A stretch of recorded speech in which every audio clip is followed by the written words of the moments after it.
Hey guys, Matt here. Just touching base. Team lists have just come out. Love Thursday teams still, and it's cool that they're still able to do it, even though there's a bit of drama in the fixture. But we'll go through the teams. We'll take a quick look, and we'll have a. I haven't looked at these at all, so we'll have a little look through, see what it means as far as our final trades, and then we'll go give a bit of captain's advice, as bad as that is for me. So this came out yesterday because this game's tonight in about an hour. Huge changes for Geelong. These were always going to happen though, because these guys were always coming back. Dangerfield, Duncan, and guys like Blitzarve. So Clark's been in and out of the team. Holmes, it's why he's not a reliable rookie. He's in and out of the team. But what it does do though, it gives you a chance to not have to take Holmes is on the bubble, so you could pick him up in the next couple of weeks, assuming he doesn't play, hoping that he does, because he is pretty cheap. So he could be a guy that you pick up and just sit on your bench to cash someone out to bring in a proper premium on field. So not the best one, because it's unlikely that he comes back, but he plays, and that's all we really look for. Swans Hawthorn, Newcomb straight into the team. I'll probably go early on him, assuming he plays well tomorrow, but I will most likely go early on him. Chad Warner injured's a bit of a shame. I've traded him last week, but most people should be looking to trade him if you've still got him somehow. And some of these guys, there's not a huge amount in here really to worry about. Newcomb's the one. People are getting him in this week. I don't know about that. That's very risky. I suppose if you've got all the rookies and you need to grab one, I suppose he's not too bad. But realistically, Reeves is the one you want to go. I really like him. He doesn't look like he's going anywhere. Giant Newcomb is nice too. Reeves hopefully plays to cover Grundy, so Reeves is the one you want to look at there. Not much else relevant here. So yeah, Newcomb, I certainly will go early next week, I think. Freo Goko. So this team is absolutely decimated by injury, and they've still, I'm not sure about these names, Joel Weston and Brennan Walker. I wonder what they're worth as far as, I'm sorry about this, guys. I don't actually know who many of the Fremantle boys, if I'm honest. So let's have a look quickly. Walker. Yeah, so Brandon Walker, a nice defense option, playing his, that's got to be his first game. Yep.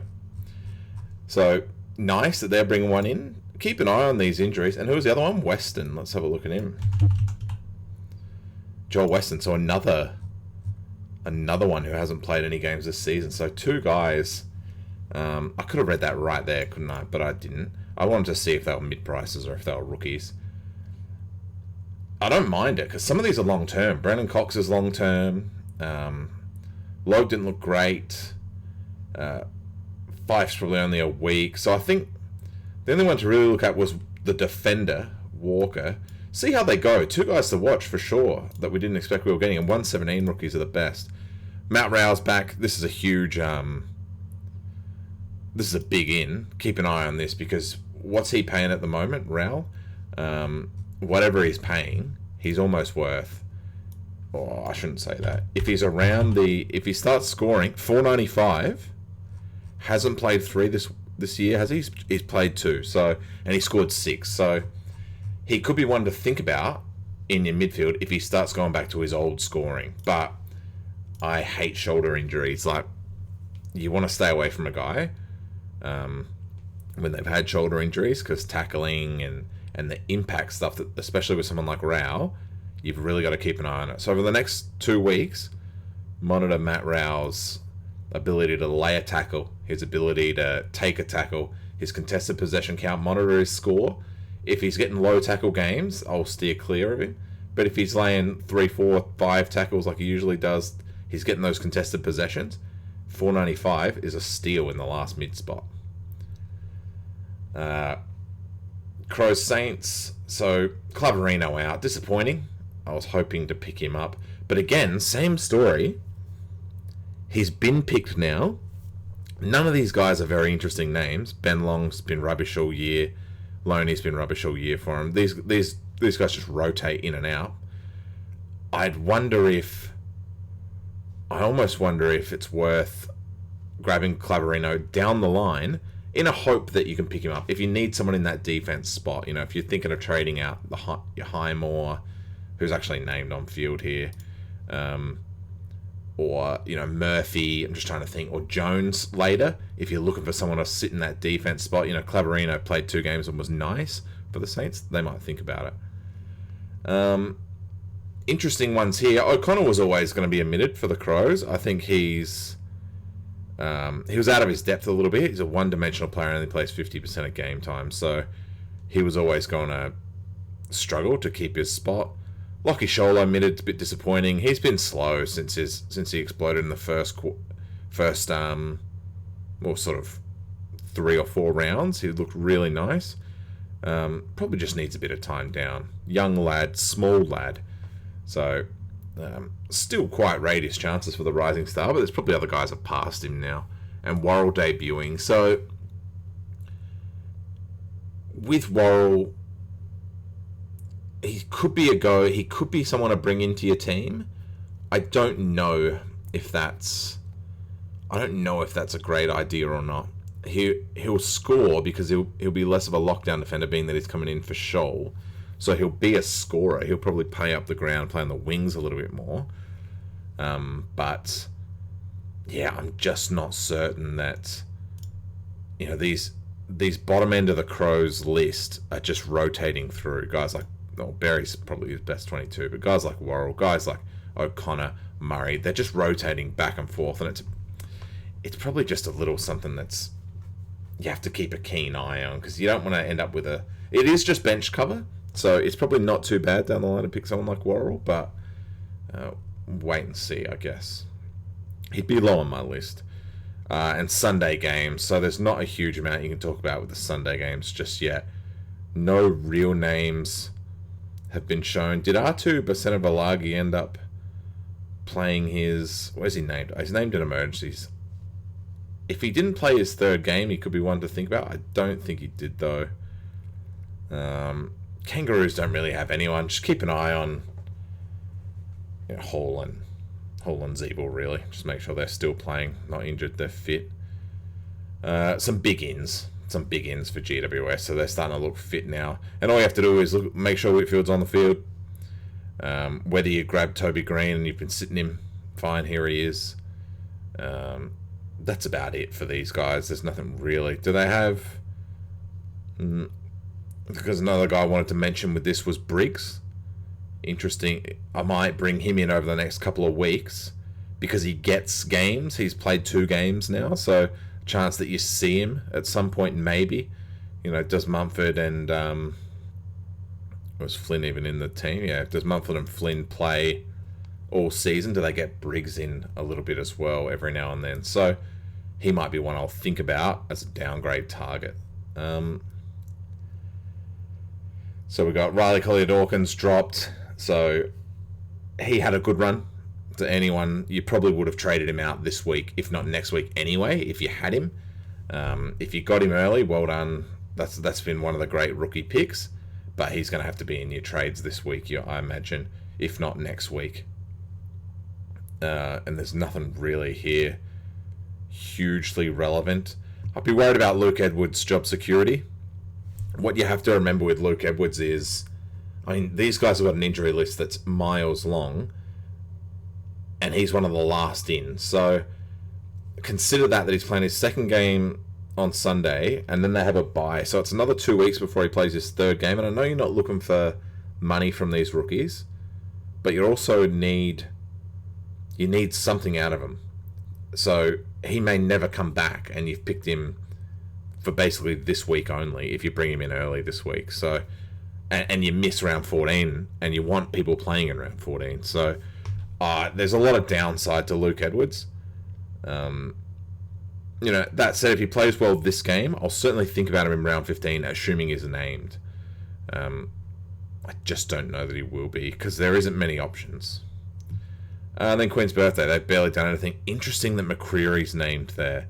So this is a really tough because it's a Monday game. So we've got footy Thursday and Monday. It's like the old Corona footy schedule. Side point as well. Bye week, less games. What's the point of playing a game on Thursday night? I know we're all hyped to see some footy in an hour and 4 minutes right here. But what's the point of that? It's going to be really quiet on... What are we looking at Sunday? 2 games on the Sunday. 1 Saturday night game from some guy's backyard in Queensland. 1 Saturday... What's this? And 1 Saturday game. Because they want to play one on Thursday night. So, yeah, I'm not sure how I feel about that. Let me know in the comments if I'm out of line there. But when you've got a game played on Monday, a marquee matchup like this, should you be playing a Thursday night game? Should that game not have been on Saturday sometime just to get you a bit more footy on the Saturday? It's a weird one. So there's not really much to look at here, honestly. They've named thankfully they've named a squad. The things I'd want to see is, I mean, do they even have a coach? So who can you even rely on who these guys are picked? I don't know. Bo McCreary named on field is nice. I was planning on trading him, if I'm honest. So that's a bit of a worry. James Jordan named on field as well. So interesting thought there. And Murphy named here. So, I mean, don't read too much into where they're named, but McCreary on field indicates they'll be back, and he is part of their best team. Murphy probably isn't. Bianco named on field. He definitely is at the moment anyway.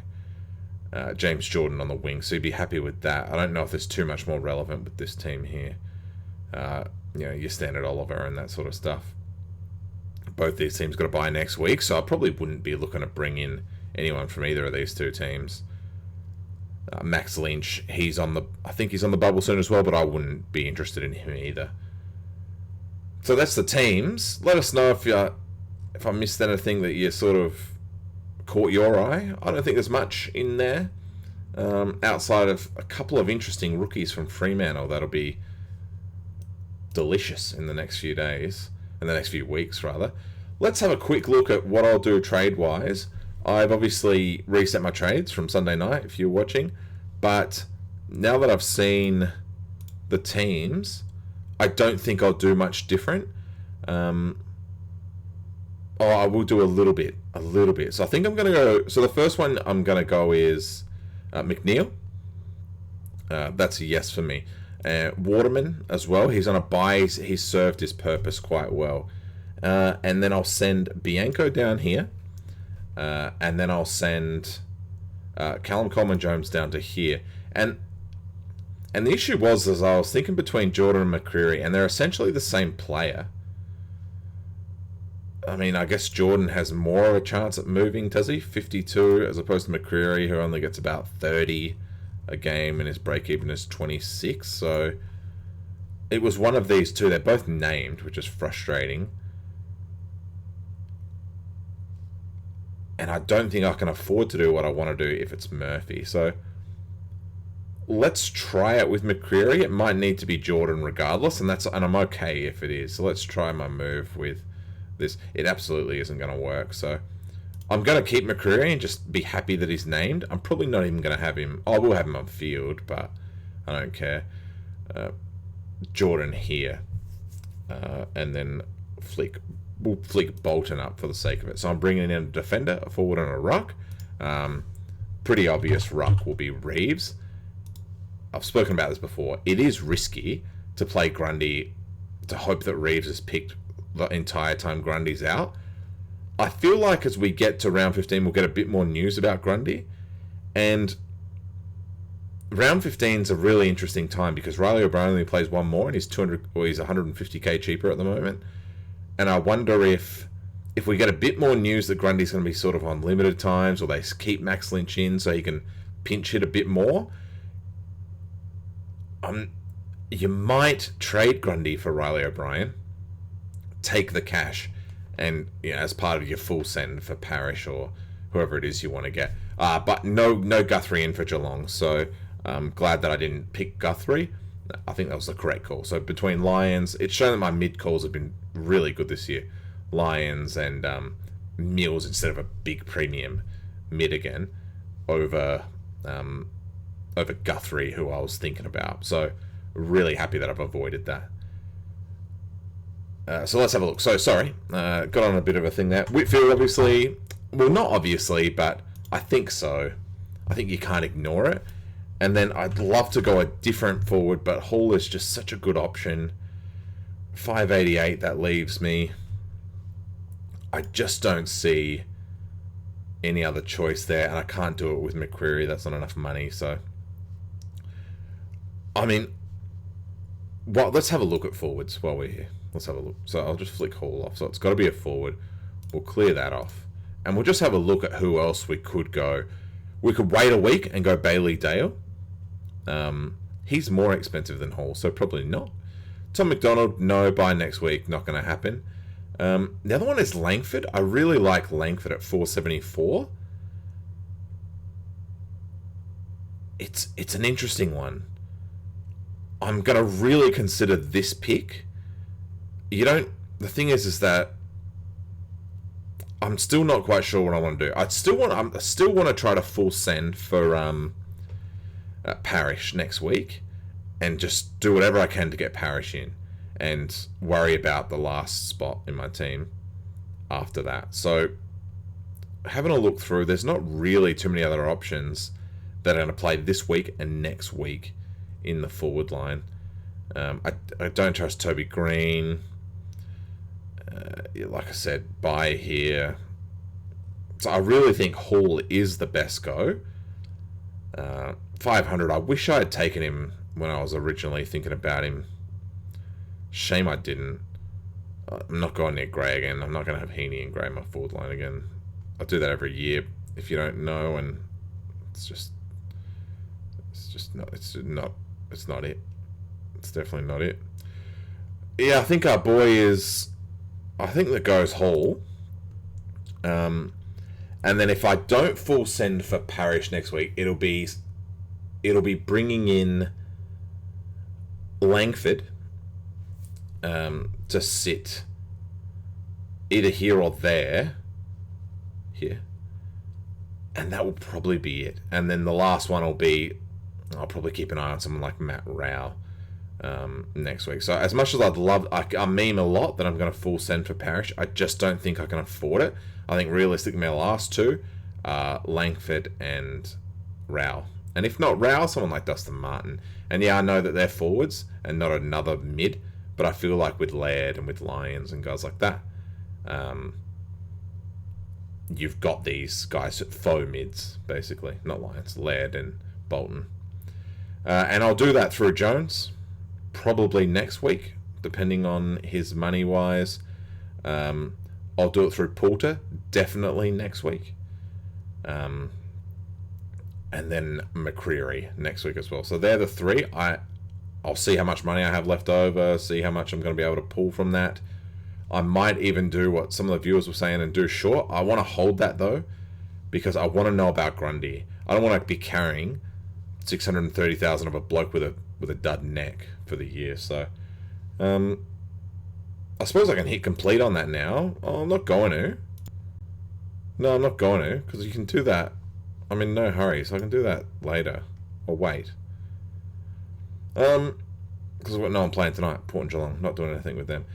Captain options. What are we doing? So I'm waiting quite late for the week. Sion gone for the Monday game. Gone against Max Lynch. I think it's free money. I'll probably just meme into like Jack Steele, vice captain. I think that's the best call there. Same as the Oliver pick. Adelaide don't tag, and they're a pretty weak midfield. So you'd expect Steele to absolutely go wild, win or lose. I think the Crows are a chance to win, but you'd imagine that Steele is going to pop off. He did last time he played the Crows, I think. 200-point game, 162-point game, 121 before he was even famous. So I'd be pretty happy about, and that was a scaled game. I'd be pretty happy with that.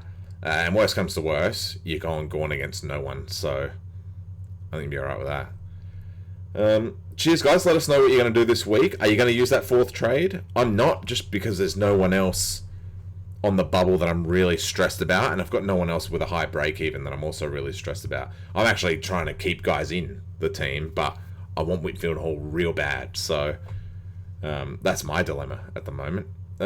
Thanks for watching. Good luck. Good luck on your tips. Good luck on the Supercoach. And I'll see you guys Sunday night, and we can all have a stress about how bad round 14 is going to be. Take it easy.